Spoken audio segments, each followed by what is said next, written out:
Imagine landing in Japan, feeling like you've dropped into a scene from your favorite anime. The food, the sights, the sounds, it's all new. But the novelty can wear off in the most unexpected ways. One day you wake up and realize that the land of the rising sun has now become the land of been there, done that. When you might start to ask yourself, is it time to leave Japan? Let's talk about that. Why do people leave Japan? And I think it's time to go. One reason people leave Japan is economic reasons. Now, Japan's very stable in the socio-economic sense, but if you look at the last couple decades, they're called the lost decades for a reason. Ever since the bubble burst in the early 90s, Japan has experienced stagflation, deflation, but more recently, inflation and shrinkflation. What I just did is called alliteration. And aside from a few outliers, there are really no big growth companies left in Japan anymore. Especially if you're living in a place like Tokyo, Osaka, homes are very small, housing is very expensive, wages have stagnated. They're not keeping up with inflation, to be sure. The cities are overcrowded, the small towns are dying, and if you're sending money home, let's face it, the weak yen is a big negative these days. That leads into our next topic. There are also career and job opportunities. So my first job in Japan, I taught English for about 10 years, and I realized that I had basically hit the upper limit, decided to go back to the US and get some more schooling, decided to go to law school. So while Japan does offer some unique career opportunities, a lot of expats find themselves limited in their career options. Japan is still very much an island nation. If you don't speak Japanese, you'll be limited. There are always issues with visas. If you don't have a spousal visa, your visa might run out, and people be very reluctant to hire somebody who has only 1 or 2 years left on their visa. I mean, what happens if they can't renew it? We spend a lot of money hiring and training this person. They don't get their visa renewed. So moving up or moving around can be difficult if you're a foreigner, and career progression can be limited by several factors such as language barriers, cultural barriers. There's a rigid hierarchy that's very difficult to grasp if you didn't grow up here. Let's face it, Japan is still very much an island nation, meaning that they are skeptical of foreigners. They're suspicious of foreigners. Gaining trust and closing deals can take a lot longer than you expect. And speaking of making progress in your career, if you're sent to Japan by your company, you might be out of sight and out of mind. You don't get to take part in all those important water cooler conversations. And when there's a promotion, your name might not even come up. Sometimes if you want to move up, you got to move out.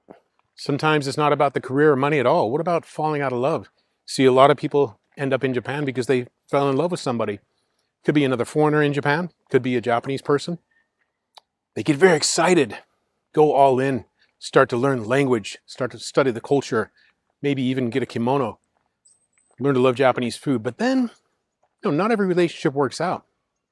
And if your only reason for being in Japan is to be with that special person, you might start to think, here I am in this tiny apartment. I never really did like Japan. I like Japanese food, but not that much. I'm not really interested in studying Japanese. My job, I'm not really getting ahead. I miss my family. What am I doing here?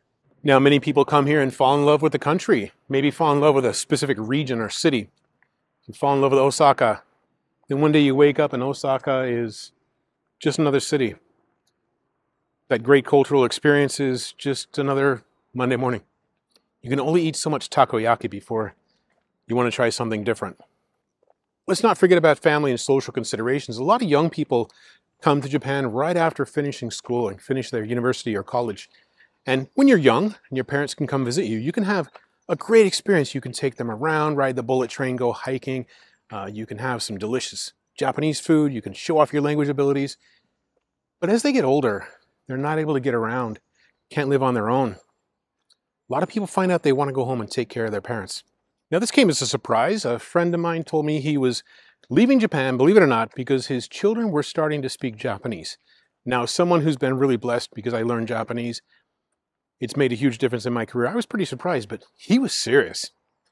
And Japan, unless you have Japanese in-laws, can be a lot of work raising small children here, especially a city like Tokyo.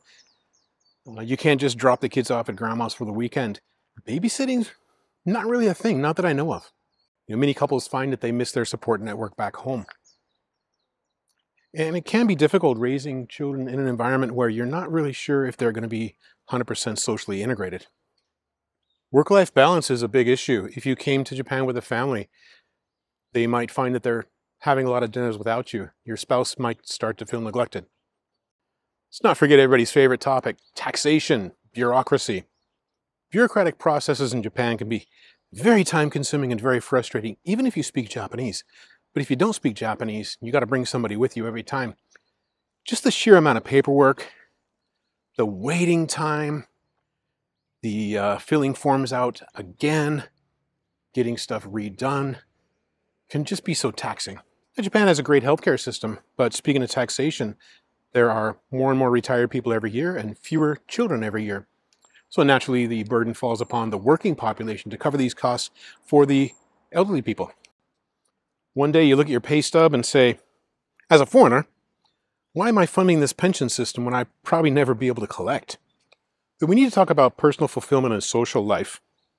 Some expats find out that after being in Japan for several years, the novelty just wears off. They start to miss things from back home. You know, the holidays, especially holidays with family. The songs you sing around the holidays. So people start to miss things from back home, like the food, the culture, the people.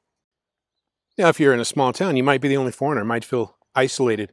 Even a big city like Tokyo or Osaka, you might meet other people from your country, but they might be from the opposite side of the country, may not have anything in common with them, other than the fact you speak the same language.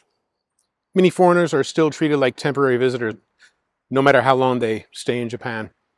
I've been here a total of 20 years over the last 3 decades, and one of the most common questions I still get from Japanese people when I meet them for the first time is, when are you going back?